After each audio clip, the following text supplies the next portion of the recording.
Hey, what is up, guys? I got my panda. That's not what this video is about. So, Nectar of Gods.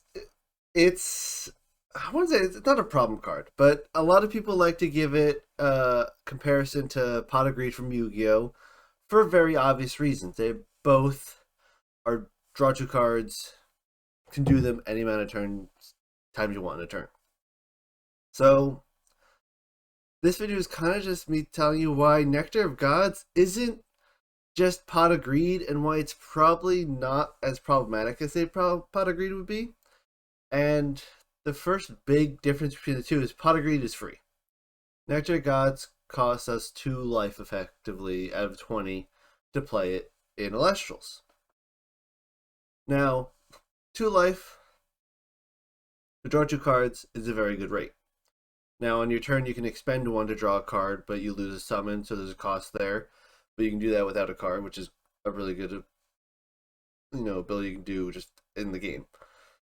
So next year, guys, you can repeat it. You can do 3 of them in a turn if you want, but that's going to cost you 6 life effectively. But the cost is a little bit more than just 6 if you really think about it. So in the game of Lestrals, you and your opponent both start with 20 spirits, or effectively 20 life. Just spirits is a long word. I'm just going to say life here. That you use to play your cards. Now, if you're spending life to play cards and your opponent is trying to force you to spend life to make you lose, you're kind of in this area where you can, for simplicity's sake, say you have about 10 spirits to use because your opponent's probably trying to knock about 10 spirits off of you to get you to lose the game. So we can kind of just say, this is argument's sake, it's not quite exactly like, it's probably more like you play 12, your opponent gets rid of 8 kind of situation. That risk reward versus building up resources and spending resources is very dynamic in the game. But for argument's sake, we're just going to say you have 10 spirits to use. So if you're using Nectar of God, turn 1 it's great. Turn 2 it's still probably pretty good. But as you get later in the game, Nectar of God becomes very dangerous to use at 2 cost to just get effectively only see 1 more card. Now, if you see 1 more card, even though it says draw 2, because if that Nectar goes with any other card in your deck, it would be a card, and you get to see 1 more card basically, because you're drawing 2 now.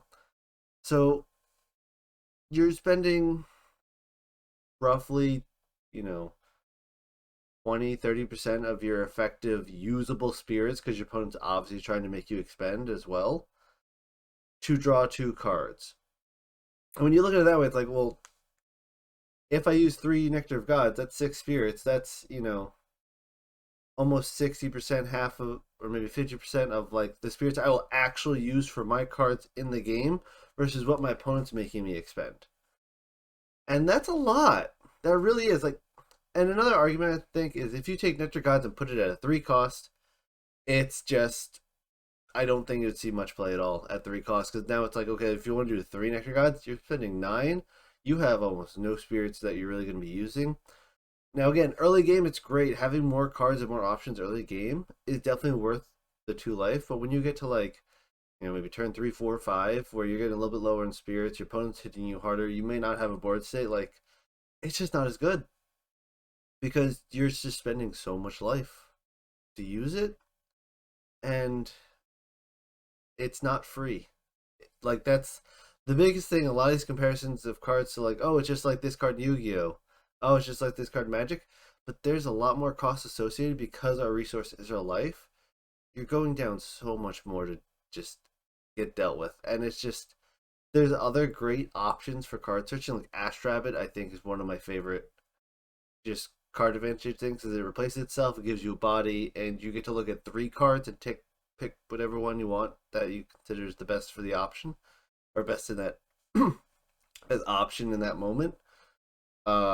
You have Aphros, which doesn't cost you any additional spirits to draw 2, but it does require you to have a slight board state to use Aphros' ability.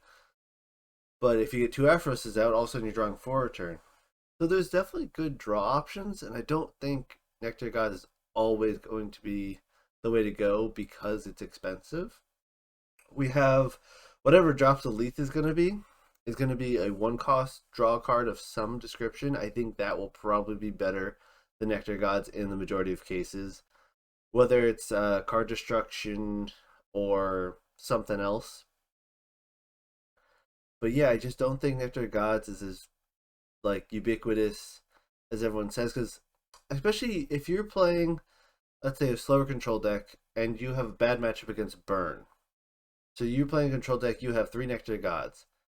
If you're playing against a Burn deck where they're just gonna be like Necroft, Eruption, Eruption, Eruption on you, like super early, let's say, then playing Nectar Gods is only gonna put you even lower against that Burn matchup. So it's like, yeah, you can dig for answers, but also you're getting aggroed out by some Exalt Tears and Eruptions and maybe Volt Tempest in the future, like where that Nectar Gods has a really strong cost associated with it because you're losing two life to draw one more card.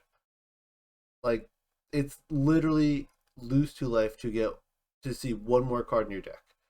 Because again, if that Nectar God was not Nectar God and some other card, you would have drawn that card, you have that card. So Nectar God's giving you one more card over what you normally would have seen in your deck for two life. Which yeah, it's good. Like don't get me wrong, Nectar Gods is a very good card. But the issue with it is the longer the game goes, the worse and worse it gets. Unlike something like Pot of Greed, where it's just like, oh, I'll just draw my two cards now. And that's good for the game, I think. I think that kind of life resource system will help keep a lot of cards in check and balance because you're not going to be able to do crazy, insane combos like, say, in Yu Gi Oh! Or some of the older formats in Magic because you won't have the life or the resources to do it anymore because you just will run out of life to spend. And it's cool if we can get to the point where it's just like, all right, crazy combo. I'm at two spirits.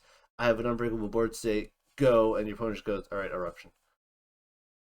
So yeah, Nectar Gods. I think you need to really remember to evaluate these cards and the fact that they have a cost associated with them, and that cost is more than just 10% of your life. Nectar Gods is more than just, oh, I'll take 10% of my life and draw two cards. It's I'm taking 10% of my life, which could equal more like 20 to 40 depending on the matchup because I won't have as many spirits to use because my opponent's also knocking out my spirits while I'm trying to play the game.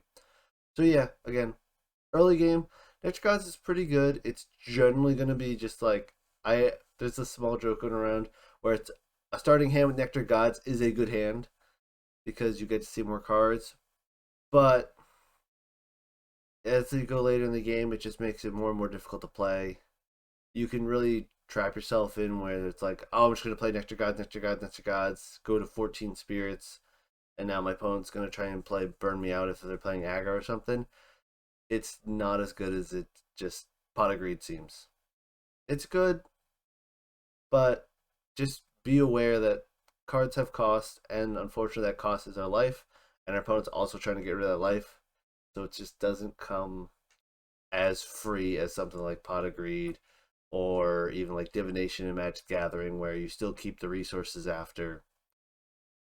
It has a cost, and you have to kind of balance it behind that, and that's why I don't really always run full three sets of Pot of Greed. There's some people who's like, not Pot of Greed, Nectar of Gods, wrong game.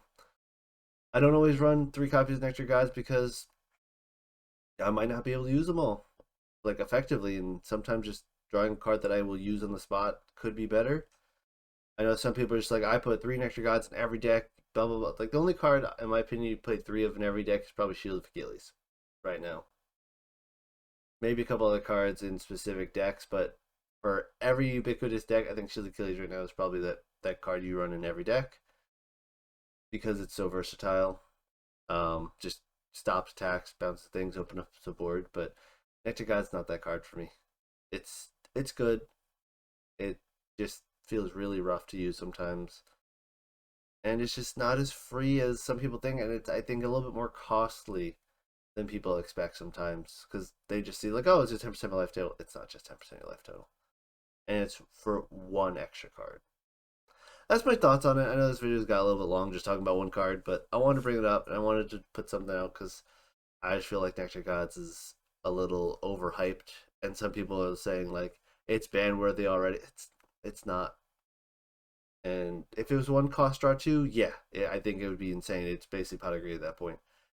At two costs, it's fair. If it was three costs, it's unplayable. I think it's right in a good niche, and just don't expect to just be able to just freely cast it every single game consistently over and over again and feel good about it. Because sometimes it will be the reason that you might lose. It's great to dig for cards. We have other options to dig for cards. You know, hey, even Rummagem digs you a card. Just I don't think Nectar Gods is quite exactly what you need all the time. And I think it's a little bit of a trap to put three of in every deck consistently. If you're playing a burn deck yourself, yeah, put three in every deck because you're trying to get your opponent down faster. But if you're playing anything more than just super aggro, I don't think running three of is the play all the time. Yeah, that's just my thoughts on it. Let me know what you guys think. I know this video is a little bit longer, just talking about one card as I just mentioned, but I just want to get my thoughts on Nectar Gods out now. And who knows, maybe a year or two down the line, I am completely wrong. Nectar Gods is banned because some degenerates combo. I don't know. But yeah, I hope you guys enjoyed the video. If you don't mind, I do appreciate like, subscribes. I'm growing this channel slowly but surely. I'm trying to overtake J Johnny now because I overtook everything Elestrals and Moxie. So if I can keep going, I'd be super appreciated. I'm trying to beat them all to 1,000. I'm not getting 1,000 anytime soon, but it'd be cool. I appreciate all you, and I'll see you in the next video. Peace.